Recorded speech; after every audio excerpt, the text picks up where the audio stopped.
दोस्तों, मैं हूं आसिम जिलानी। पंजाब और खैबर पख्तूनख्वा में इलेक्शन के हवाले से सिक्योरिटी इदारों ने खदशात का इजहार कर दिया है और दोनों सूबों में इलेक्शन के दौरान धमाकों और सिक्योरिटी खदशात के पेश नज़र इलेक्शन न करवाने की तजवीज़ दे दी है। जी हाँ दोस्तों, chief election commissioner Sikandar Sultan Raja की ज़ेर सदारत आज पंजाब और खैबर पख्तूनख्वा में इलेक्शन के हवाले से सिक्योरिटी उमूर का जायजा लेने के लिए इजलास हुआ, जिसमें ISI, IP, CTD समेत दीगर जो लॉ एनफोर्समेंट एजेंसीज हैं उनके नुमाइंदों ने शिरकत की और इस हवाले से तफसीली ब्रीफिंग दी गई।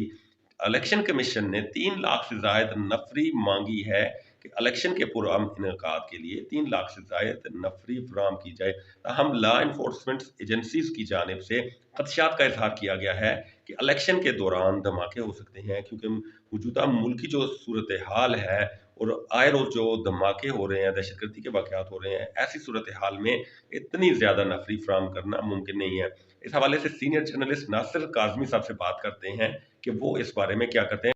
शुक्रिया जिलानी साहब। सुप्रीम कोर्ट की जानब से सूबा पंजाब और खैबर पख्तूनख्वा में आम इंतखाबात कराने के हुक्म के बाद इलेक्शन कमीशन तो काफ़ी मुतरक है और इलेक्शन कमीशन ने इस हवाले से दोनों सूबों के जो मजाज काम है उनसे रब्ता भी किया है और उनसे कहा है कि इस हवाले से तमाम तर इकदाम जो हैं वो किए जाएँ। और इस हवाले से इलेक्शन कमीशन पाकिस्तान ने वजारत ख़जाना और वजारत दाखिला के जो नुमाइंदे उनको बुलाकर उनसे ये कहा कि वजारत ख़जाना से ये कहा गया कि वो इस हवाले से जो फंड्स है फौरी तौर पर फराहम करे। लेकिन जो वजारत ख़जाना की जानब से बताया गया कि फंड्स जो हैं वो उनकी कमी का शिकार है और पाकिस्तान जो हुकूमत है उसके पास इस वक्त वसाइल ऐसे नहीं है कि वो फंड्स मतलूबा फंड्स जो है वो मुहैया कर सके। तो हम इलेक्शन कमीशन ने जो वजारत ख़जाना है उससे ये कहा है कि फौरी तौर पर जो है इस मामले को बंदोबस्त करके इलेक्शन कमीशन को आगाह किया जाए। जबकि दूसरी जानब इलेक्शन कमीशन ने वजारत दाखिला को बुलाया और वजारत दाखिला से ये कहा कि इंतखाबात की जो सिक्योरिटी है उसके हवाले से इंतजाम किए जाएँ और इलेक्शन कमीशन को तमाम तर इंतजाम के हवाले से आगाह किया जाए। इस मौके पर जो वजारत दाखिला है उसकी जानब से ये पहले भी कहा गया कि जो इतने बड़े पैमाने पर जो उसे इलेक्शन कमीशन की जानब से नफरी मांगी जा रही है वो हुकूमत जो है वो देने में जो है उसके लिए मुश्किलात का सामना है।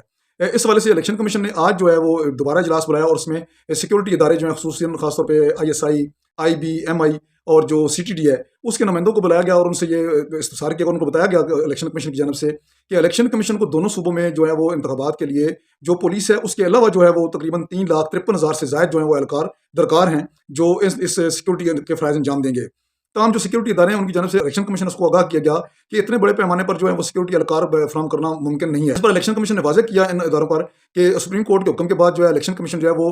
आइन के मुताबिक और कानून के मुताबिक इंतखाबात कराने का पाबंद है। इसलिए जो तमाम इदारे हैं वो भी जो है आइनी तौर पर पाबंद हैं इलेक्शन कमीशन की मुआवनत करने में। तमाम जो सिक्योरिटी इदारे हैं उन्होंने वाज़ेह किया है कि जो खासतौर पर खैबर पख्तूनख्वा के जो हालात हैं वो इस तरह के नहीं हैं कि वहाँ पर जो है वो इंतखाबात पुरअमन हालात में कराए जा सकें। तो खासतौर पर ISI की जानब से और CTD की जानब से ये बताया गया कि इन हालिया दिनों में जो है वो जो सूबाई हुकूमतें हैं उनको सिक्योरिटी थ्रेट्स जो है मौसूल हुए हैं, जिसका बाकायदा रिकॉर्ड मौजूद है। और ऐसी सूरत हाल में जब हालात इस तरह के बन रहे हैं तो ऐसी सूरत हाल में जो है वो इलेक्शन जो कराना वो दुरुस्त नहीं होगा, मुनासिब नहीं होगा, बल्कि इसमें जो सिक्योरिटी के खदशात हैं। तो हम इलेक्शन कमीशन जो है उसने ये दायरा पर वाज़ेह किया है कि वो कानून और आइन का पाबंद है और सुप्रीम कोर्ट के अहकामात का पाबंद है। इस हवाले से क्योंकि सुप्रीम कोर्ट के हुक्म के बाद जो है वो सदर जो है वो पंजाब में जो इंतखाबात की तारीख दे चुके हैं और गवर्नर खैबर पख्तूनख्वा से भी कहा गया है वो भी इंतखाबात की तारीख देंगे। तो जो मुतलका मतलूबा जो इदारे हैं, हुकूमती इदारे हैं, रियासती इदारे हैं, उन पर यह फ़र्ज़ है कि वो इलेक्शन कमीशन की मुआवनत करें। अब मामला ये है जिलानी साहब,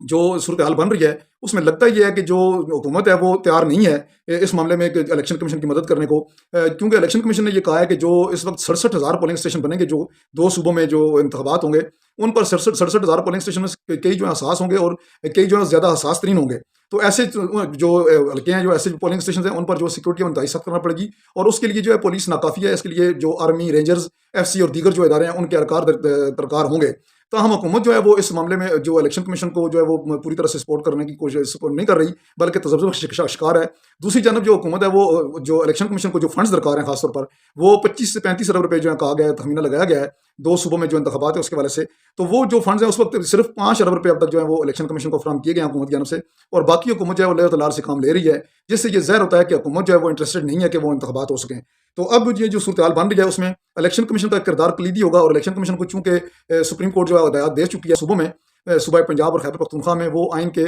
जो आइन में दी गई मुद्दत है उसके दरमियान होने ज़रूरी हैं। तो वो 90 दिन का जो है वक्त बहुत कम रह गया है उसमें। तो अब इलेक्शन कमीशन के पास दूसरा कोई ऑप्शन नहीं है कि वो इलेक्शन ना करवाए। तमाम अगर जो इलेक्शन कमीशन जो है वो इस वक्त इलेक्शन कमीशन तो जो है वो जो रियासती इदारे हैं उनकी जो मदद फराहम करना है, अगर वो नहीं की जाती तो इलेक्शन कमीशन जो है वो ज़ाहिर सी बात है कि वो उसके लिए इलेक्शन कराना मुमकिन नहीं होगा। अब ये आने वाले दिनों में ये देखा जाएगा कि क्या हुकूमत की जानब से जो इलेक्शन कमीशन ने जो डिमांड्स की हैं वो उन पर पूरा उतरती है, हुकूमत वो पूरा करती है या नहीं करती। तो इस तरह जो मौजूदा सूरत हाल में जो लग रहा है कि इलेक्शन का जो इम्कान है वो काफ़ी कम दिखाई देता है।